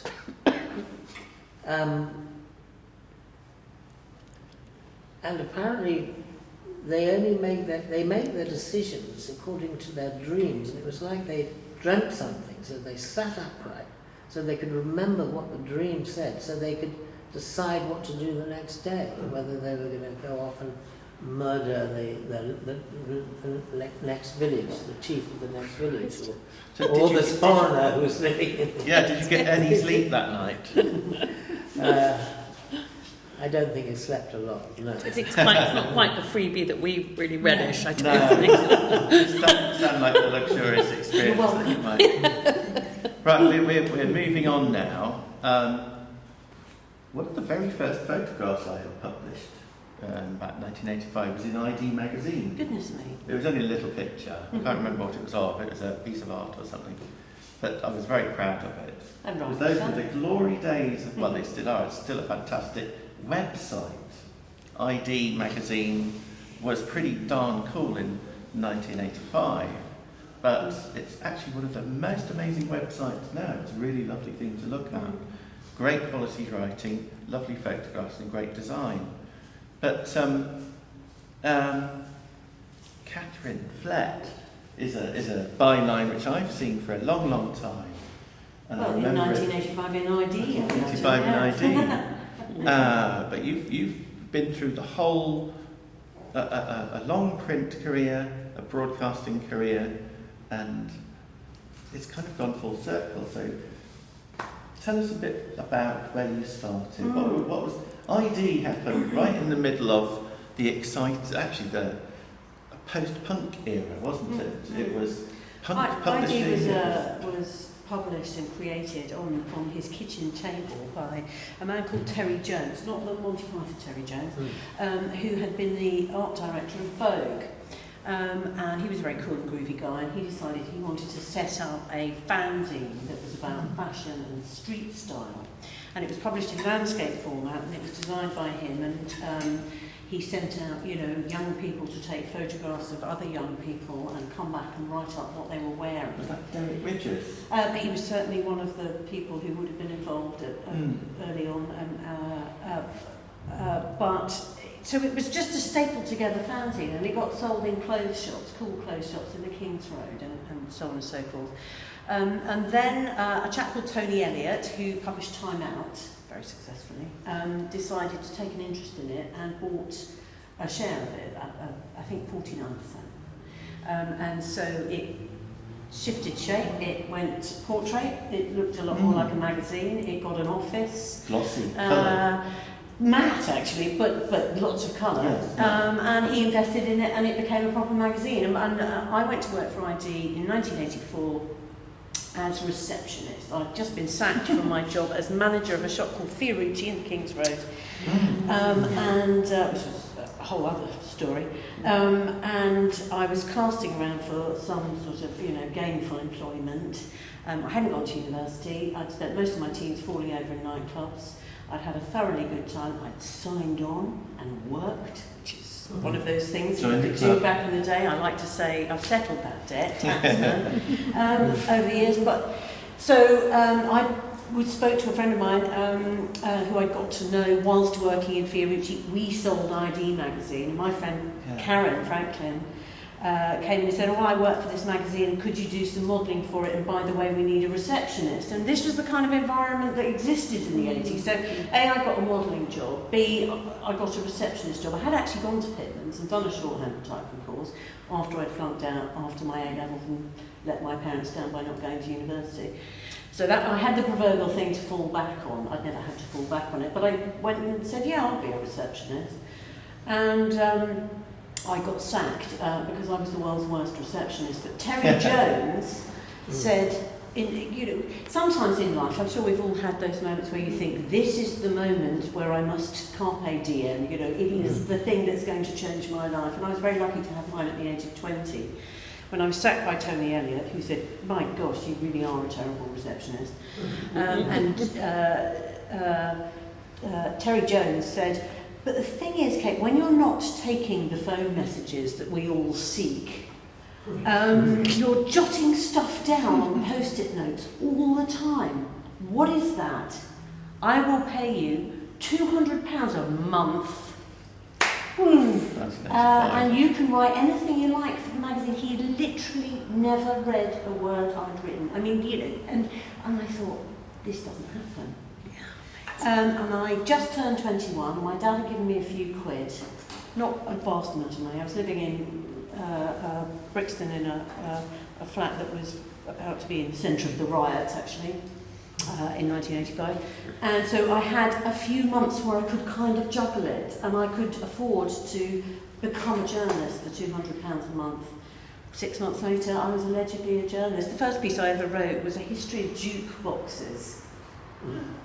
And I had no idea what you did as a journalist. I had not the faintest idea. So I went to Brixton Library, down the corner, and got books out and sat down and copied it all out, and then thought, I'll make it sound different and put it in a different order. Sort of been doing that ever since. Yeah. Pretty much it. I did eventually learn how to do journalism, but no NCTJ training from me. None of us have got NCT around here. But this is a generational thing. You have. You're the only proper journalist in the room now. I was rejected from it. I never needed it. I started in magazines. It wasn't needed. And the magazines I started on certainly didn't need it.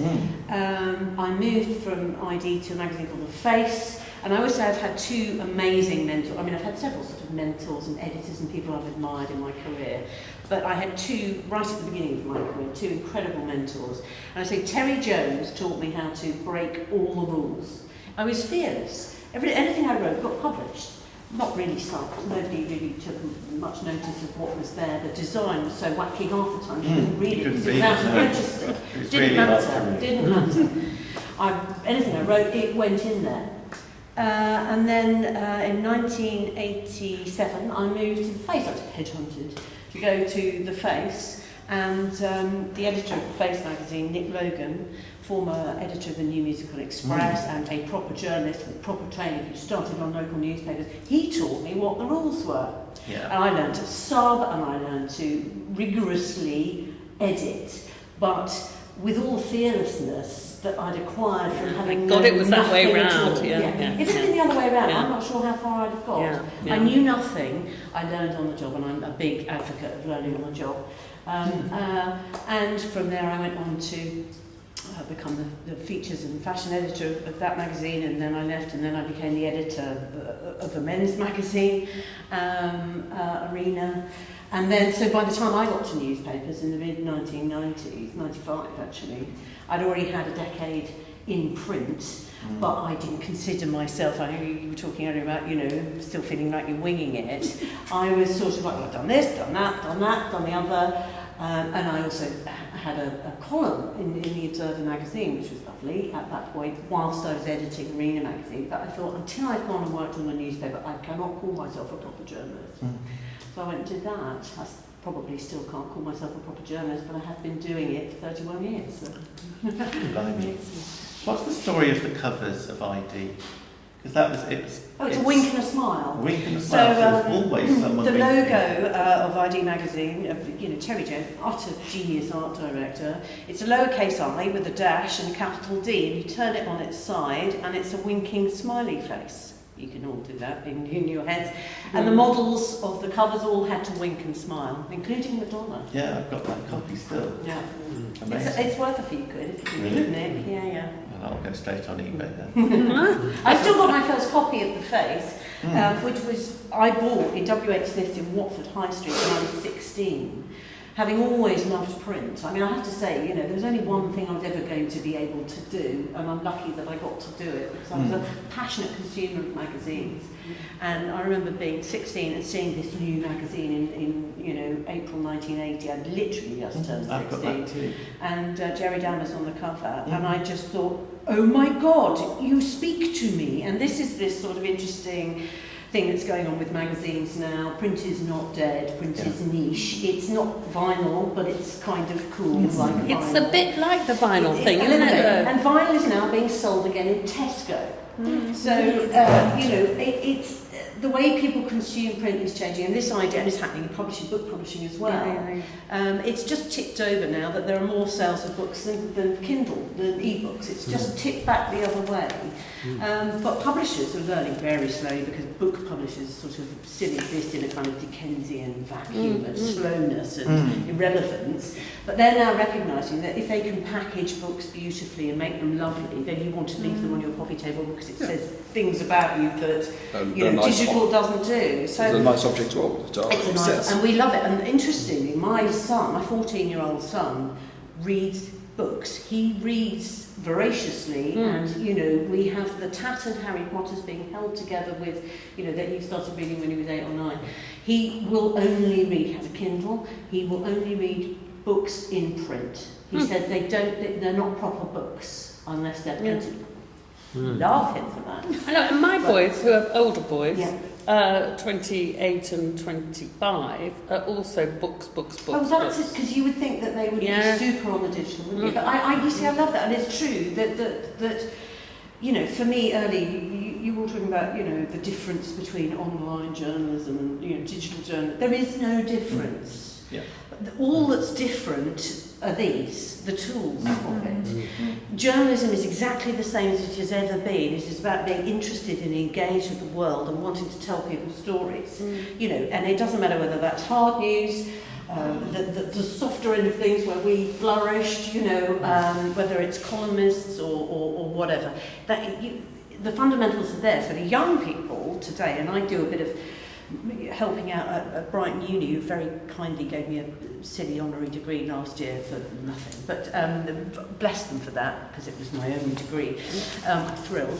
So I help the broadcast media students on that course and find them work placements in the real world, you know, and have just said that, you know, the process is the same. It's absolutely no different to me going down to Brixton Library and flicking through books, trying to find out about a subject I knew nothing about, than it is, you know, flicking through your Twitter feed or doing anything else. Well, the curiosity is Curiosity is What essential. I And a lot of wonder, young people do lack curiosity. Kate, is it though, you know, our newspapers and magazines and so on with named journalists, does that happen online? Are there people who work exclusively online who are like, oh, there's this person, gosh, fantastic star of? Yes, absolutely. We don't read them necessarily. We might come across them via... Who are these names? Well, I don't know. Does I don't read anybody? them, but, you know, there's the blogosphere, you know, there are big names. The blog thing I do know is the fashion blogging. Yeah, and all of that. And those people don't translate to print. Now, print is either scared of them or doesn't know how to engage. Jack. Or they're not interested. But Jack is an But example, there's isn't she? The one people- with the food. There's people that move Yeah. both ways. Look at Andrew Sullivan.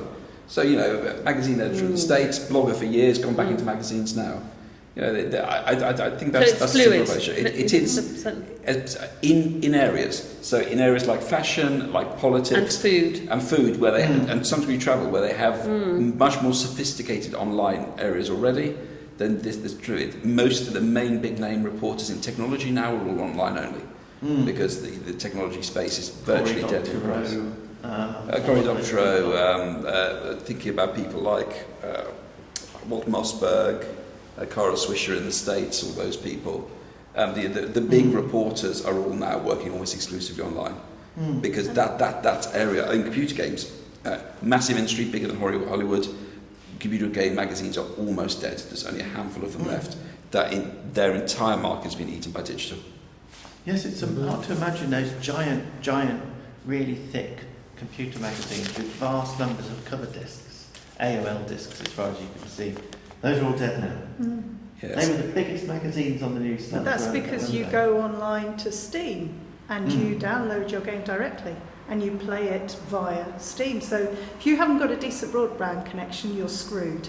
But if you have, then the world is your oyster. And Steam is almost like a lending library, in as much as all of your games are held online.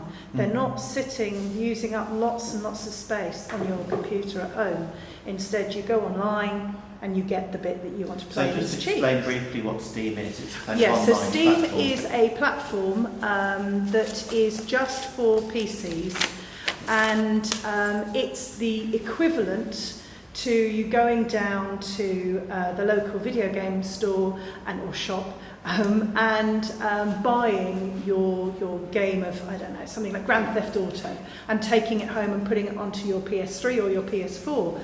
If you want to play on a PC and you don't want to use an Xbox or a PS whatever, then you'll do it on Steam through your PC. And in fact, the PC versions of games are becoming more and more sophisticated, and they graphically look a lot better, because you can have so you've really set me off. I could talk for hours about video games. Yeah, But yeah, well, it's a video game platform. You should do a PhD in it. I should do a PhD. Yeah, that's a good idea. Well, the next live stream we'll do will be about that. Can I just pull us back to Captain and just Kate briefly? Some of those early copies of The Face were really, really cool, weren't they? So there was the Hard Times issue, which Rick launched Denner. an entire trend in fashion, didn't it? The cover had someone wearing some ripped jeans. This is the first time I'd seen ripped jeans. Well, like those sort of ripped jeans. And then there was, around about the time of Italia 90, the European Championship, suddenly football got quite a lot cooler, didn't it? Is it That's Nick Hornby, because of wasn't it? all because It's of Nick The Hornby. Face. Well, no, I don't think The Face was instrumental in that at all. I But one don't- or two journalists though, so... Yeah, I mean that was Nick Hornby. It was well, that was lots of things. That was post Hillsborough. That was seated stadia. It was the rise of the middle class. That's a whole other conversation. That's a dissertation. It practically is. But certainly by the time I went to edit Arena magazine in 1992, 3, something, I can't even remember, so long ago. We were having to do football. I mean, ridiculous. I was interviewed by Louise Chun, who was the Guardian Women's Page editor at the time, Women in Journalism alumna, and the headline said, "Why the best man for the job is a woman." It's terribly early 90s, Yale, the sisters. And she, asked me if I would, how confident I felt about editing a men's magazine, and I said, well, I don't understand the offside rule, but I do know a man who does. And I thought I was being fantastically clever. I now look back and think, why didn't I just think, I don't understand the offside rule, I'll go and learn it. But that was feminism in the early 90s. I would go and ask a bloke to do the thing that involved the offside rules, But I now think I could have gone and learned the offside. I have subsequently learned the offside For your rule, sons, because I have obviously. two sons. Is there an offside rule in journalism? Oh, probably, yeah, but I never learned it, because as I say, I Misquoting. don't have to break all the rules. Like Boris did, making up quotes. Well, no, it's jumping too far ahead of the story, being too near the source. You must and be in the therefore box. being If the goal... Oh. Yeah. I'm impressed by you even attempting an analogy with box football. as well, yeah. I won't, that's literally where it is. Right, so we're going to finish up we have 3 minutes left, so we have 2 minutes. It would be lovely if you could, let's go round the table, just tell me what the first thing is you read each day, whether it's print or web or whatever. What's the first thing you look at, Derek? Emails. Emails? Yeah. All right then, first bit of journalistic or literary or crafty content. Well, it could be something that I pick up on the email that there's been... I know what it is. It's a friend of mine is forever sending stuff on the emails. He doesn't use Facebook, he just writes this stuff about anything he reads in the papers, and he puts a link. And it's all fulminating, angry stuff about politics, about Trump, about what. Corbyn. Oh, he's a Corbyn fan, actually. But All right, Ginny, what's the first thing you read when you wake up in the morning? Telephone, BBC app, news, and Facebook. Okay. Catherine. Yeah, my BBC app alerted me to Johnny Peacock winning the 100 metres last night. You know, so that was nice. So it'll be that, possibly Facebook, possibly Twitter, depending if I've got any, messages. Right, Adam. Yes. I'll do the Times Red Box morning email, followed by the Quartz morning briefing email, followed by Nuzzle, which is an app that tells me the most read stories among my Twitter community, most shared stories among my Twitter community. I go online straight away to medium.com, and Medium is the platform that was set up by the guys behind Twitter, and it's long And Blogger. form, yeah. So it's long form writing, and I go and read on there. Let's finish on that. Medium is a great platform, a great place where you can find long reads, and it's getting lots of readers. So thanks very much to Heidi Colesworth. Thanks very much to Adam Tinworth. Thanks very much to Derek Davis, Ginny Dougarry and Kate Flett. We've had a 2-hour discussion about journalism in every single form you can imagine. And I'd like you to join me in thanking the panel in the normal way. Thanks very much.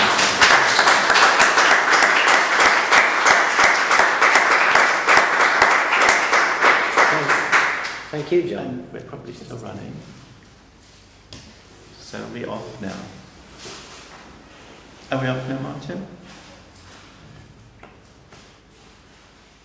If